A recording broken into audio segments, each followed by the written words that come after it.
third day of putting all of our siding and trim on. I actually had a comment from a subscriber. He asked if I could show in more detail how we framed out our door openings through the grain bin. Fortunately, we've got one last door to install. It's our front door. We've been waiting on it to come in. It was a special order.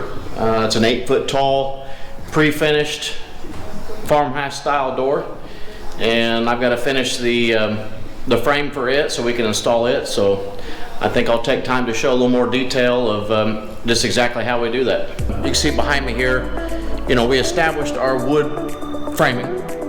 We got our curved plates. You know, we set all of our studs in on the curve, and you saw previously we built our curved header. So this rough opening that I've got here I actually made a little bit larger than a standard opening for a door. I need room to allow to adjust this door as it sets into this because it's not perfectly square. I've got roughly 1.5 inches of play on both sides, but as I kind of set in here with a square door, it eats up probably 3/4 of an inch, so I'm left with about a 3/4 inch gap on both sides of the door. So you can see we've got just a standard frame. Of course, you got your king stud, your triple stud. We had our curved header, which you saw me do in a previous video. After I had my framed opening, when we cut our steel out for our grain bin, I cut that steel out to match our framed opening, or at least a little bit bigger. I didn't want it to protrude into our opening. And then I need to reinforce that steel to our framing. So you can imagine that steel, when we go to cut that, all of that strength in that steel is because it's curved, and all that weight from the roofing is just stacking straight down.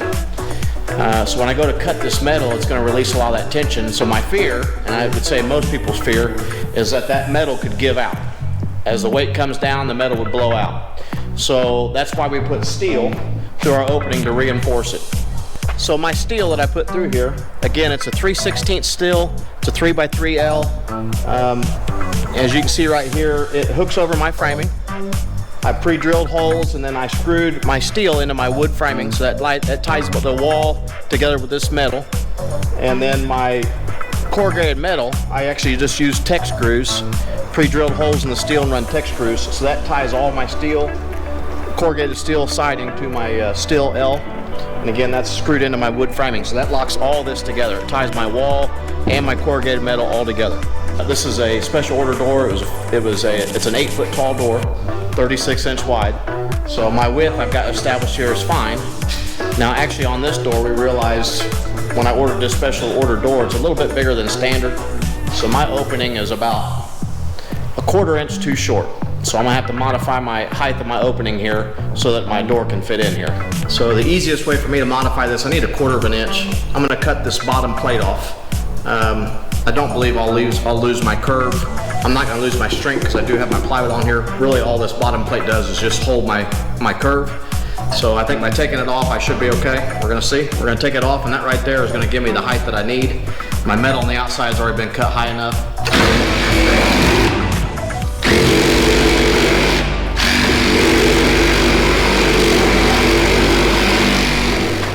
Okay, so we modified our height of our opening to fit our door.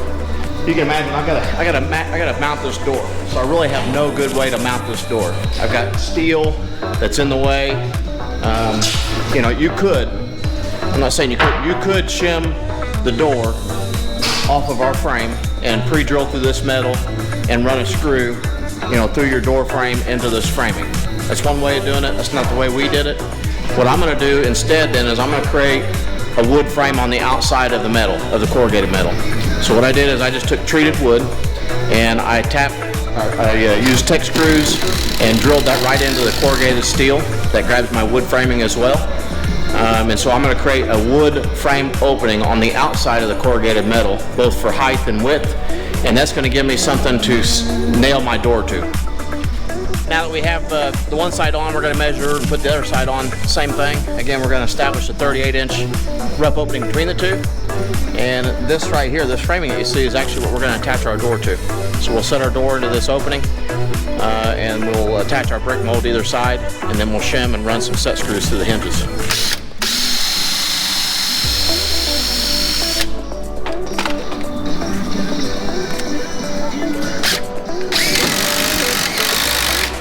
Now we got to put our top piece onto this framing. So you can imagine we got a curve, and I need a flat piece of wood up there on a curve, so I'm gonna have to scribe it and cut one of these treated plates out on a curve, so I got a nice flat surface to run my my door trim to, so I can attach this door in.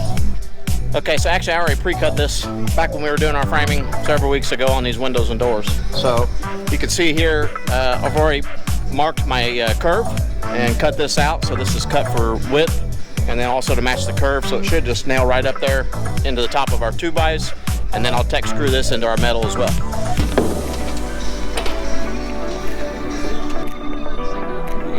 I may have to adjust this.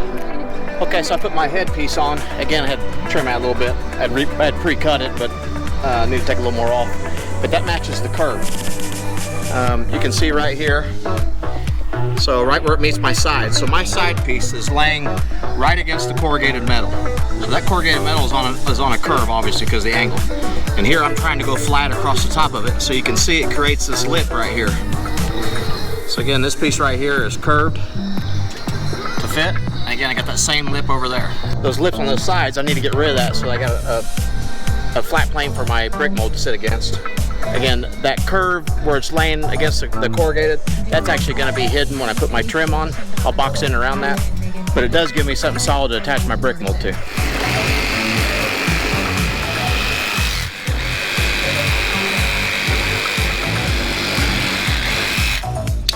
Okay, I got my head framing on. So now my framing is actually complete. So to the subscriber who is asking how I actually frame these openings for the doors, really in a nutshell, that's it. So I've got the interior frame that creates the opening. My metal was cut out to match that, or at least a little oversized so it doesn't protrude into my opening. My steel reinforcement was put on through the opening. Again, that captures that corrugated metal to the wood frame. And then what you just saw me is what I'm actually attaching my windows and doors to. This treated wood frame that I'm attaching on the outside of the corrugated metal. I had to cut that top curved headpiece, so I got a flat plane now. And now I'm going to flash that headpiece before I set my door in. I'm not worried about the sides, but the top there, in case water were to ever infiltrate through my trim, I've got it all flashed off so water doesn't come into the inside of the building. This is just simple peel and stick flashing. I got this at Menards. It's a tight seal window flashing. I really like this one. It sticks real well and conforms easily.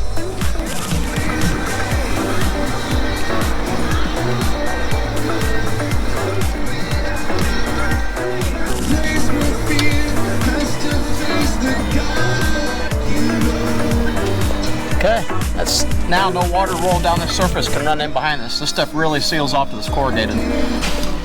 This particular door comes with the brick mold loose, the exterior brick mold trim, so we're going to have to build that up first, and that's actually what I'm going to attach to my frame that I got here. I'll drill and use galvanized casement nails, and we'll set the door to our outside frame that we created with those casement nails, so that'll get our door installed and square, and then we're going to shim and run set screws through our hinges.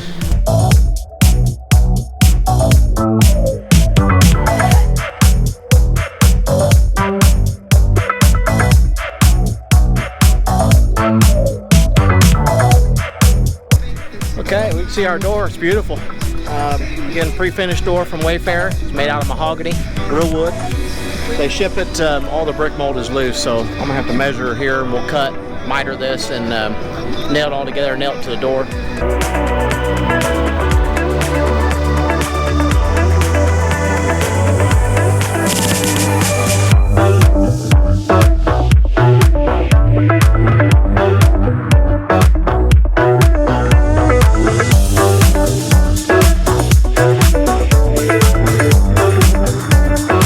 We just applied our brick molding. I always pre-drill my brick mold, and I'll run a galvanized casement nail through it when I'm actually installing the door.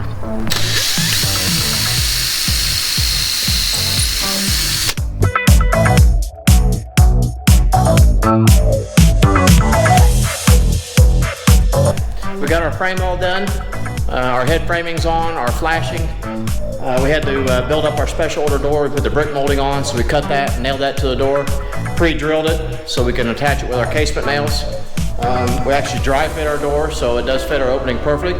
So one of the next things is we just run a big heavy bead of sealant on the floor that our door will set down into, and that will seal any water intrusion underneath the sill of the door.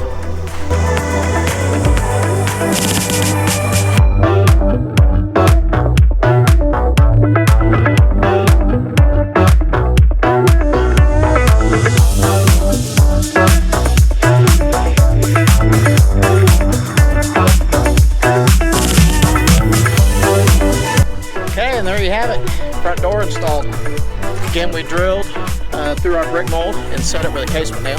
Drill right through the brick mold and run a galvanized casement nail, which galvanized casement nail is a great big galvanized finish nail. Run that galvanized finish nail, and then we just set our nail. You know, we'll set our nail with a nail set, and that's it. We'll shim the inside and run our set screws through our hinges that grab the inside framing.